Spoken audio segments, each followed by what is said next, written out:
Mes parents ont emmené ma sœur en vacances à ma place. Par la suite, elle a gâché le voyage de sa famille et a été arrêtée. Maintenant, mes parents réalisent enfin leur vraie couleur. Moi, 23 ans, j'ai une sœur cadette, Lisa, 18 ans, qui, je crois, est la véritable incarnation du mal sur Terre. J'ai fait de mon mieux pour convaincre mes parents au fil des années de voir la vérité, mais ils ne m'ont jamais cru, du moins jusqu'à maintenant. Pour remettre les choses en contexte, mes parents et moi avons toujours eu une relation quelque peu mouvementée, principalement à cause de Lisa. Mes parents l'adorent absolument parce que ma mère a fait une fausse couche et a perdu le bébé, ce qui l'a profondément affecté. Lisa, née quelques années plus tard, était considérée comme son enfant miracle, une lueur d'espoir et de joie qui a guéri la douleur de la perte précédente. Mes parents l'ont comblée d'affection et d'attention, faisant d'elle le centre de notre univers familial. Maintenant, laissez-moi être clair, j'aimais ma petite sœur quand nous étions enfants. C'est juste que j'ai lentement commencé à réaliser que Lisa avait un incroyable talent de manipulation qu'aucun membre de ma famille ne pouvait réaliser. Elle savait comment déformer l'histoire à son avantage et était passée maître dans l'art de jouer la victime. Une fois, pour mon anniversaire, nos grands-parents m'ont offert cette incroyable montre de poche ancienne. J'en étais tellement heureuse car ma grand-mère m'a dit que c'était un héritage familial, mais Lisa, eh bien, elle était clairement jalouse et n'arrêtait pas de me demander si je pouvais le partager avec elle. J'ai dit non parce que c'était un cadeau pour moi pour mon anniversaire. Elle a essayé de convaincre nos parents, mais comme c'était la propriété de nos grands-parents, ils n'ont pas pu faire grand-chose. Cette nuit-là, Lisa, qui savait que j'étais terrifié par les araignées, a placé une araignée domestique dans ma tête d'oreiller, s'assurant que je la découvrirais en me couchant. Je me suis réveillé avec l'horrible sensation d'une araignée rampant sur ma peau et j'ai commencé à crier. Mes parents ont couru dans ma chambre. Lisa a agi avec surprise et prudence, mais m'a ensuite avoué avec un sourire sinistre quand nous étions seuls qu'elle avait mis l'araignée là pour me donner une leçon. J'ai été choqué par la façon désinvolte avec laquelle elle a avoué sans aucun remords. Une autre fois, je me souviens quand j'ai eu le béguin pour mon camarade de classe, Marc, et j'ai finalement eu le courage de lui demander de regarder un film avec moi. Je me sentais tout excité et j'ai soigneusement choisi une robe pour l'impressionner, mais dès que Marc est arrivé chez nous, Lisa a délibérément renversé un verre de jus sur ma robe et a commencé à se moquer de moi. J'étais encore plus mortifié et j'ai dû changer de vêtements pour essayer de cacher mon embarras. Comme si cela ne suffisait pas, Lisa a commencé à raconter à Marc des histoires embarrassantes de mon enfance, me faisant me sentir complètement humilié. Elle ne nous a pas laissés seuls pendant tout le temps où nous avons regardé le film. Quand Marc était sur le point de partir, Lisa a souri et lui a dit qu'il pouvait faire bien mieux que moi. Marc, qui était mal à l'aise tout le temps, est parti précipitamment. Je ne pouvais tout simplement pas croire à quel point ma petite sœur pouvait être cruelle et rusée. Au fil des années, j'ai parlé à plusieurs reprises de ces pitreries à mes parents, mais ils ont toujours attribué cela au fait qu'elle était jeune et naïve. Ils ne pouvaient tout simplement pas la voir telle qu'elle était réellement. Chaque fois que je me plaignais, ils me renvoyaient simplement et me considéraient comme le fauteur de troubles dans la famille, alors j'ai finalement arrêté de parler d'elle. Lisa est restée leur enfant préféré, tandis que moi, toujours direct, je me sentais souvent comme une étrangère dans ma propre famille. Je me suis concentré sur mes études et j'ai réussi à entrer dans une bonne université, ce qui m'a donné la chance de quitter la maison et d'avoir une vie meilleure à l'université. Cependant, chaque fois que je rentrais à la maison pour les vacances, Lisa me faisait clairement comprendre qu'elle méprisait mon retour à la maison. Elle m'a délibérément ignoré, refusant d'engager les conversations les plus élémentaires lors des repas de famille. Elle évitait de s'asseoir à côté de moi ou de m'interrompre si je parlais à nos parents. Son besoin constant de saper ma présence était la preuve qu'elle méprisait l'idée de ma présence et qu'elle était déterminée à rendre mes visites aussi inconfortables que possible. Lisa fouillait même mes affaires, prétendant qu'elle avait besoin de les emprunter, mais elle les endommageait ou les perdait souvent. Mes parents n'ont rien fait lorsque j'ai essayé de me plaindre et nous ont plutôt encouragés à nous entendre. En conséquence, j'ai commencé à éviter de rentrer chez moi pendant les vacances, inventant des excuses pour passer mes vacances avec les familles de mes amis d'université. En vérité, mes parents ne s'en souciaient pas trop et attribuaient cela au fait que j'étais indépendant et que je voulais profiter du temps loin de chez moi. Lorsque Lisa a obtenu son diplôme d'études secondaires, elle n'avait pas les notes requises pour l'université, alors elle a décidé d'aller dans un collège communautaire, ce qui signifiait qu'elle n'avait jamais à quitter la maison de nos parents. Aujourd'hui, je travaille pour une multinationale à San Francisco et j'apprécie vraiment mon travail. Je garde parfois contact avec mes parents, mais je visite rarement la maison. Je ne reste pas du tout en contact avec Lisa. Passons maintenant à l'histoire. Mon père a récemment eu une crise cardiaque presque mortelle. Heureusement, il a survécu par miracle et a été transporté d'urgence à l'hôpital. Lorsque ma mère m'a appelé pour m'en parler, j'ai immédiatement réservé mes billets et je suis rentré chez moi pour être là pour eux. Les médecins ont prescrit de nombreux médicaments à mon père et lui ont fortement recommandé de commencer à faire de l'exercice. Depuis qu'il a été libéré, mon père a exprimé le désir de passer plus de temps avec nous en famille et m'a dit à quel point il avait de la chance d'être sauvé du seuil de la mort. J'ai compris d'où venait mon père, alors j'ai continué à passer quelques jours chez nous. Mon travail offre la possibilité de travailler à distance, ce n'était donc pas un problème. Cependant, je pouvais dire que Lisa était profondément agitée par mon retour. J'ai fait de mon mieux pour l'éviter parce que nous étions tous les deux plus âgés maintenant et je ne voulais pas me disputer après la crise cardiaque de notre père. Un matin, au petit déjeuner, mon père a proposé que nous partions tous en vacances en famille, car cela faisait longtemps que nous n'avions pas été ensemble. Au départ, j'avais des réserves, mais sachant à quel point cela était important pour mon père, j'ai accepté. Quant à Lisa, eh bien, elle n'était pas du tout ravie, mais elle n'avait d'autre choix que de suivre le plan. Mon père a pris toutes les dispositions pour nos vols et notre hébergement. J'avais planifié mes congés du travail à l'avance et j'avais informé mes collègues de ne pas me contacter pendant cette période, car je voulais vraiment profiter de moments de qualité avec nos parents. Cependant, lorsque nous sommes arrivés à l'aéroport, j'ai découvert que mon billet d'avion avait été annulé.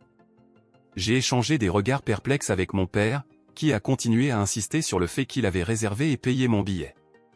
En vérifiant davantage, nous avons découvert que sur les 4 billets, celui portant mon nom avait été mystérieusement annulé. Alors que je restais là à essayer de comprendre la situation, j'ai regardé Lisa. Elle avait un sourire malicieux sur son visage en me regardant. C'était une expression que j'avais vue tant de fois auparavant, la même expression qu'elle utilisait lorsqu'elle réussissait à réaliser l'un de ses tours de manipulation. À ce moment-là, j'ai réalisé que c'était elle qui avait annulé mon billet, probablement depuis l'ordinateur de mon père. J'ai commencé à lui crier dessus alors qu'elle continuait à me sourire. J'ai fait remarquer à mes parents que c'était la faute de Lisa, car elle n'avait jamais voulu que je participe à ce voyage en famille depuis le début. Au lieu de me croire, ma mère a immédiatement rejeté ma demande, affirmant que sa sœur ne ferait jamais une chose pareille. Elle n'arrêtait pas de me dire que je devrais arrêter d'être jalouse de ma petite sœur et que c'était juste un simple accident si mon billet avait été annulé. Mon père a également essayé de justifier que cela aurait pu être une erreur de la compagnie aérienne et que je ne devais pas blâmer ma sœur. J'étais complètement frustré que mes parents ne puissent pas concevoir que leur enfant miracle bien-aimé soit à l'origine d'une telle tromperie. À ce moment-là, je ne pouvais rien faire. Mon billet avait déjà été annulé et il n'y avait pas d'autre vol ce jour-là. Même s'il était possible de prendre un vol le lendemain, je n'aimais pas l'idée de rentrer chez moi, de réserver un nouveau vol et de voyager seul. Après tout, c'était censé être un voyage en famille. Je redoutais aussi de partager une chambre avec Lisa pendant ce voyage. J'espérais qu'elle avait mûri au fil des années, mais si elle était à l'origine de l'annulation de mon billet d'avion, je ne pouvais m'empêcher de me demander quel autre plan elle pourrait avoir en tête pour rendre mon voyage misérable. Mon père a d'abord été hésitant, suggérant que tout le monde puisse rentrer chez lui et planifier un autre voyage plus tard, mais il a ensuite commencé à parler du fait que cela faisait très longtemps qu'il n'était pas parti en vacances. Ma mère a accepté, me disant que je voyageais toujours beaucoup pour le travail, donc je ne manquerais pas grand-chose de ce voyage si je n'y allais pas. Vos commentaires m'ont vraiment touché. Il semblait qu'ils voulaient que j'insiste pour qu'ils continuent ses vacances sans moi. Je leur ai dit qu'ils pouvaient continuer leurs vacances s'ils le souhaitaient, et ils ont facilement accepté.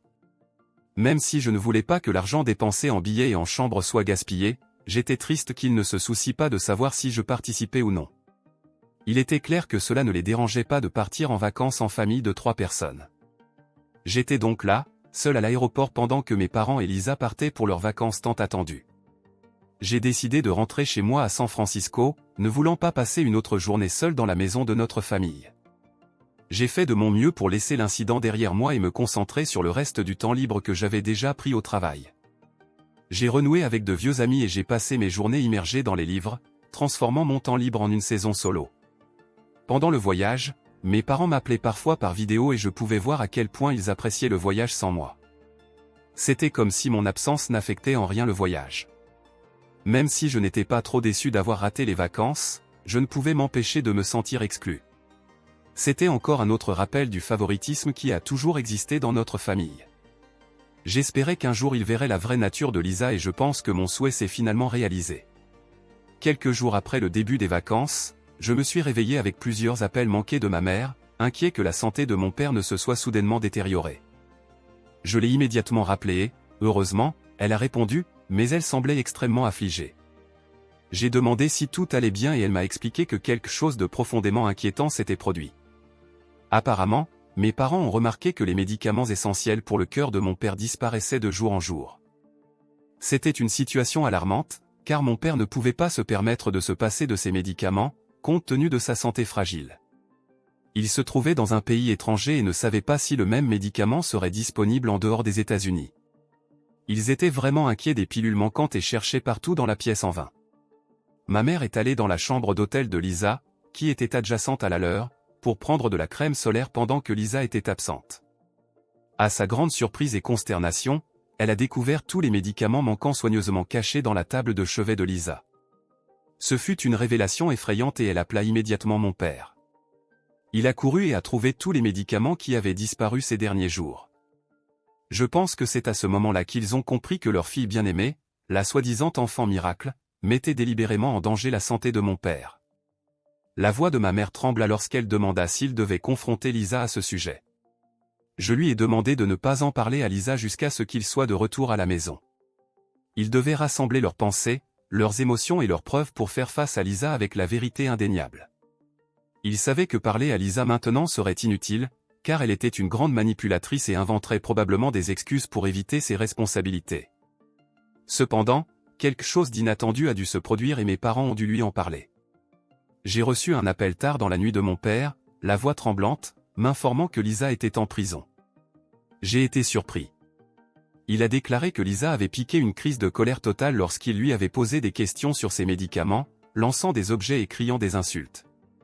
Sa colère était principalement dirigée contre mon père, l'accusant de m'avoir réservé un billet alors qu'il n'aurait jamais dû me permettre de participer aux vacances en famille. Elle a dit que s'il continuait à entretenir une relation avec moi, elle leur donnerait une leçon qu'ils n'oublieraient jamais.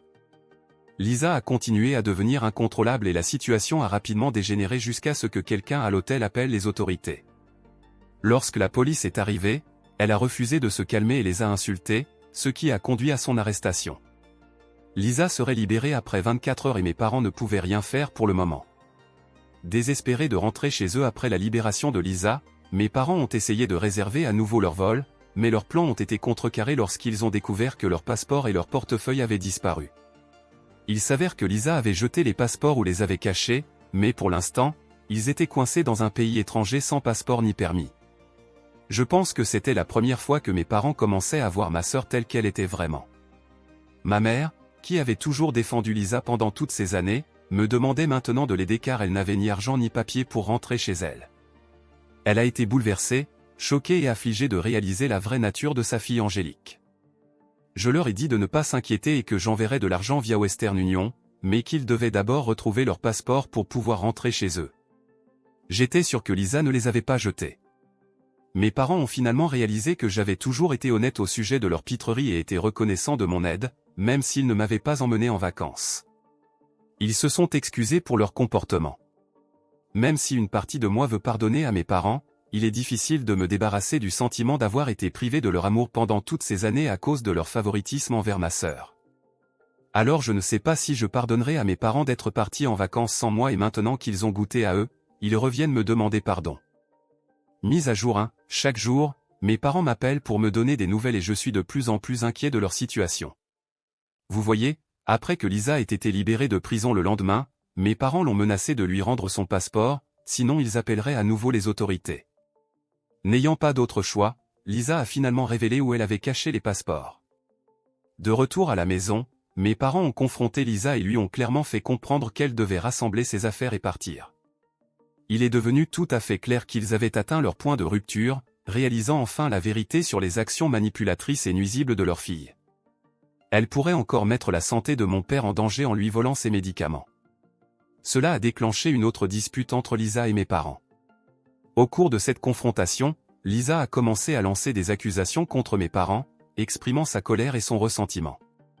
Elle a dit à mes parents qu'elle ne voulait les partager avec personne d'autre et a affirmé qu'elle avait été poussée à bout lorsqu'ils m'avaient invité au voyage. J'insistais sans cesse pour que mes parents me renoncent, soulignant qu'elle était plus que suffisante pour eux deux. C'est à ce moment-là que mes parents ont dû réaliser la profondeur de sa jalousie et à quel point elle méprisait ma place dans notre famille. Bien qu'ils aient essayé de la calmer, elle a continué à leur crier des accusations et, dans un acte de désespoir et de colère, a déclaré qu'elle dirait à tout le monde qu'il l'avait négligée lorsqu'elle était enfant et qu'il l'avait maltraitée pendant ses années de formation. En gros, elle allait les accuser de négligence parentale. Lisa a alors menacé de s'adresser à la police et de faire de fausses déclarations contre nos parents s'ils continuaient à lui demander de déménager. Cela a vraiment effrayé mes parents, car ces allégations fabriquées de toutes pièces les mettraient dans une position difficile, d'autant plus qu'ils sont des médecins respectés dans notre communauté. La simple pensée que leur réputation soit ruinée par de fausses accusations les laissait piégés et anxieux. Depuis quelques jours, Lisa continue de rendre la vie de nos parents de plus en plus difficile. Lorsqu'elle a découvert qu'ils me parlaient régulièrement, elle s'est vraiment mise en colère et a commencé à casser la vaisselle avec colère. Pire encore, elle continue de voler leurs clés de voiture et de les cacher, ce qui rend difficile pour eux de se rendre au travail tous les jours. Ce soir, ma mère m'a appelé en pleurant après un autre incident grave au dîner. Lisa a piqué une énorme colère et leur a crié dessus parce qu'elle voulait que ma mère cuisine pour elle. Lorsque ma mère a refusé parce qu'elle était fatiguée du travail, Lisa a commencé à casser des meubles dans la maison. Puis il est allé dans sa chambre et a monté la musique, empêchant nos parents de passer une bonne nuit de sommeil. La situation continue de s'aggraver et affecte mes parents émotionnellement et mentalement. Je suis de plus en plus inquiet de ce qui pourrait arriver ensuite. Même si j'espérais que mes parents comprendraient la vraie nature de Lisa, je crains maintenant qu'elle ne représente une réelle menace pour eux. Je ne peux même pas rentrer chez moi pour le moment, car cela pourrait la déclencher davantage et conduire à des confrontations encore plus explosives. Je fais de mon mieux pour persuader mes parents de consulter un avocat afin que nous puissions trouver une solution permanente à cette crise actuelle. La voie légale semble être le meilleur moyen de protéger mes parents et de rétablir la paix dans notre famille. Mise à jour 2, Lisa a été arrêtée, comme beaucoup d'entre vous l'avaient prédit. Avec les pitreries croissantes de Lisa, c'était inévitable. Une nuit, elle a attaqué nos parents avec un couteau lors d'une grosse bagarre. Cela a terrifié mes parents et ils ont été obligés d'appeler la police. Le policier l'a rapidement arrêtée pour agression.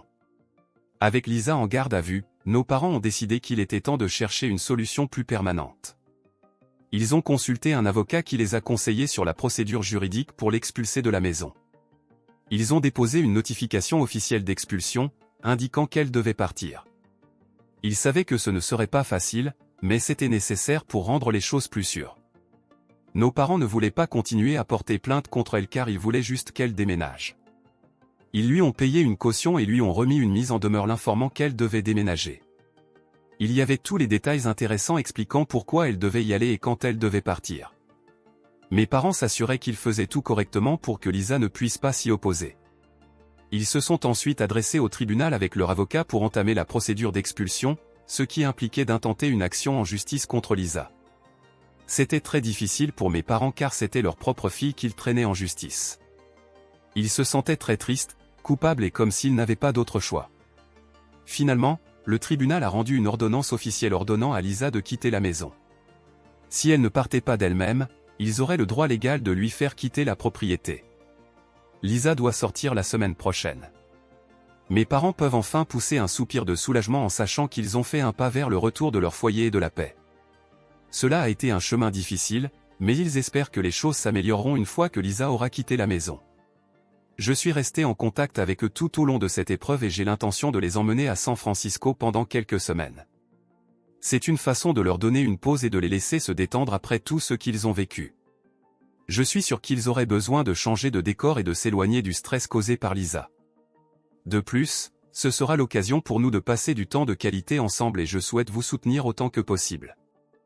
Mise à jour 3, j'ai reçu des centaines de commentaires sur mon message et il a fallu un certain temps pour les lire. Beaucoup d'entre vous ont suggéré que nous envisagions de faire une évaluation de la santé mentale de Lisa pour voir si des problèmes psychologiques sont impliqués. Le problème est que, comme elle est adulte, on ne peut pas la forcer à passer un examen contre son gré. En raison de ses soudains accès de colère, nous ne voulons pas lui faire pression et compliquer davantage la situation. Comme je l'ai mentionné dans ma dernière mise à jour, mes parents se sont envolés pour San Francisco pour passer quelques jours avec moi. Ils sont là pour faire une pause après ce qu'ils ont vécu ces derniers mois. Hier soir, alors que nous nous réunissions autour de la table du dîner dans mon appartement confortable, mes parents ont commencé à s'ouvrir à moi, leur voix remplie d'humilité et de regret. Ils ont admis qu'ils avaient été aveugles à la vraie nature de Lisa pendant toutes ces années et m'ont demandé pardon. Mon père a exprimé ses remords de ne pas avoir tenu compte de mes avertissements plus tôt. Il a admis qu'il ne s'attendait pas à ce que Lisa se révèle comme ça et n'ont pas réussi à voir la vérité derrière sa charmante façade. Ma mère a fait l'écho aux sentiments de mon père et a reconnu la gravité de son erreur en ignorant mes inquiétudes concernant le comportement de Lisa au fil des années. Sa voix trembla alors qu'il exprimait la douleur de réaliser à quel point il m'avait laissé tomber en favorisant Lisa. Je leur ai dit que j'appréciais le fait qu'ils faisaient le premier pas vers la recherche de mon pardon. J'ai partagé plusieurs souvenirs douloureux des années de tourments que j'ai endurés à cause des actions de Lisa. Mes parents ont écouté, complètement choqués et consternés par l'ampleur de ce que j'avais enduré seul. Ils ont reconnu la douleur que j'ai endurée et ont exprimé leur regret pour l'isolement que je ressentais dans ma propre famille. Mes parents ont expliqué à quel point leur favoritisme envers Lisa avait obscurci leur jugement, car ils ne s'attendaient jamais à tomber enceinte de Lisa et la considéraient toujours comme leur bébé miracle. Avec une voix sincère, ils ont imploré mon pardon pendant toutes ces années. Ce fut un moment doux amer pour moi car j'ai toujours voulu sa reconnaissance. Même si ce n'était pas le moyen idéal de réparer notre relation, ce fut un tournant qui a apporté l'honnêteté et la clarté indispensables à notre dynamique familiale. Pour la première fois depuis des années, nous reconnaissions véritablement les problèmes qui avaient affecté notre famille. Je leur ai dit qu'il faudrait du temps pour leur faire à nouveau confiance et nous avons tous convenu d'y travailler ensemble. Pour l'instant, j'ai l'intention de profiter au maximum du temps dont je dispose avec ma famille pendant qu'ils sont ici avec moi au cours des prochains jours. Mise à jour 4, au fil des jours, mes parents et moi avons passé plus de temps ensemble, explorant les rues animées de San Francisco, savourant des repas tranquilles et profitant simplement de la compagnie de chacun. Cela a été un voyage pour renouer les liens, reconstruire des liens qui ont été effilochés par des années de favoritisme et de déni. J'ai compris que leur décision de chercher du réconfort auprès de moi n'était pas seulement une question de distance physique avec Lisa, mais aussi un désir de reconstruire la famille qu'ils avaient presque perdue. Ils avaient besoin d'un nouveau départ, tout comme moi. Mes parents et moi avons discuté de ce que nous allions faire de Lisa. Elle réside actuellement chez un ami. Nous ne pouvons pas simplement l'abandonner, malgré les bouleversements qu'il a provoqués dans nos vies. En tant que parents, ma mère et mon père ressentent un profond sentiment de responsabilité envers leur fille, même si leurs actes étaient impardonnables. Nous acceptons le fait que leur comportement n'est peut-être pas simplement un méfait délibéré, mais qu'il peut aussi indiquer des problèmes plus profonds. Nous prévoyons d'explorer la possibilité d'une évaluation de votre santé mentale pour mieux comprendre votre état. Cependant, comme Lisa est une adulte, nous ne pouvons pas la forcer à faire une telle évaluation et nous envisageons de trouver un moyen de l'encourager à demander volontairement de l'aide. Mes parents prévoient de contacter Lisa à leur retour à la maison pour voir si elle est ouverte à une conversation. Je ne veux pas la contacter car elle m'en veut toujours beaucoup et j'essaie de ne pas aggraver la situation pour le bien de sa santé mentale. Compte tenu des incidents d'agression et de violence passés, j'ai encouragé mes parents à la rencontrer dans un lieu public afin qu'elle soit obligée de contrôler ses émotions. Notre objectif principal est que Lisa comprenne notre point de vue et, plus important encore, reconnaisse l'amour profond et la préoccupation que nous avons pour elle. Il ne s'agit pas de blâmer, mais de se réunir en famille pour résoudre les problèmes qui ont mis à rude épreuve nos relations.